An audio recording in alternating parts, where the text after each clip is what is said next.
When you walk into the exhibition, you get this sense of really abstract geometrical structures that surround you. And once you start reading the explanation, you realize that behind all those seemingly abstract images, there is a huge amount of data that concerns the suffering and the trauma events that happened with stray animals from Bulgaria.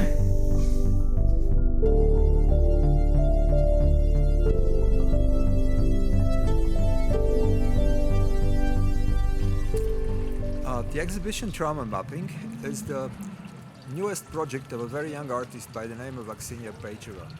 The exhibition deals with the visual translation of the pain and suffering that a lot of creatures living in urban surroundings are experiencing, and of which we have no idea as co-inhabitants of the same cities, same streets and parks.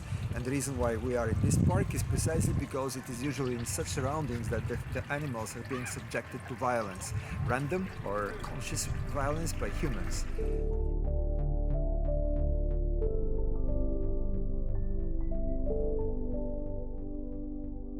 Trauma mapping is an interdisciplinary project that combines biology, hematology, and geography and computational geometry in order to create visual maps of trauma wounds.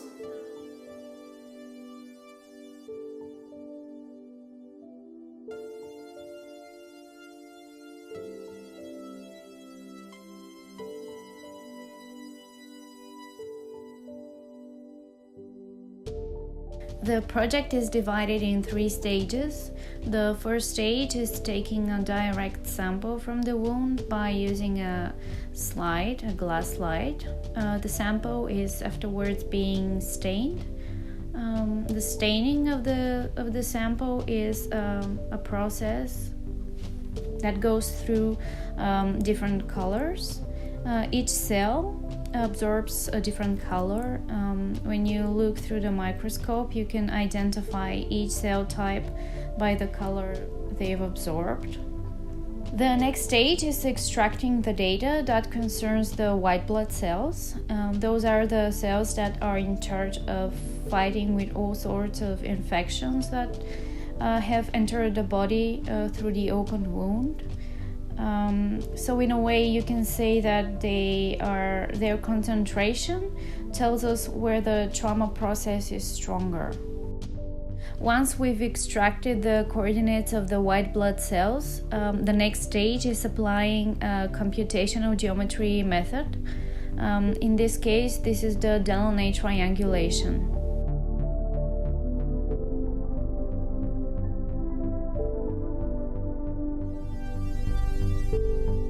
While doing the research, I came across this DTFE method, which uses the Delaunay triangulation. It's basically some sort of a way to get from a 2D to 3D image. In this case, this is a 3D graphic from Dino's bullet wound. A friend of mine found Dino lying on the side of the road. He stopped the car because he wanted to feed him, but he noticed something was wrong, so he brought him to the vet. And after the examination, it was clear that Dino got shot. The bullet had passed through his spine, breaking one of his vertebrae, which left him paralyzed from the waist down.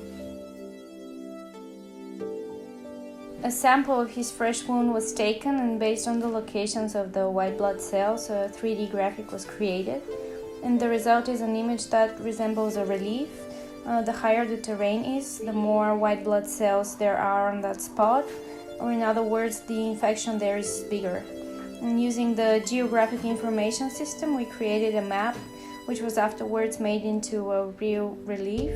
And the result is a relief map of Dino's bullet wound.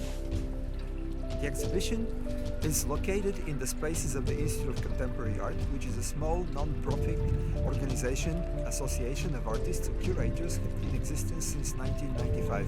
We were very happy at first to host Aksiniya, and now we're even happier to see how fruitful this process of collaboration has been. Her exhibition is in the future I see as evolving in a much more wider context of explaining to humans why we need to have more empathy and compassion to each other and also to the other creatures that we are sharing the world with. I work in a clinic, so being around animals which are in critical condition or in pain is a big part of my day. And this suffering is often caused by humans, and I feel this duty to make things right. But I am also interested in the very process of the suffering and how I can understand it better. I see it like a problem that needs a solution, but we don't see it because we lack information of what suffering actually is.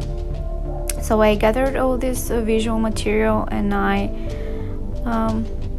wanted to make sense of it, like a way to connect the dots. I've always been intrigued by the concept of mixing art and science, of the idea to be able to follow the information flow from one place to the next, and of having the ability to answer a question important to art by applying different scientific methods. So what I wanted to answer with this exhibition is, how does pain look like?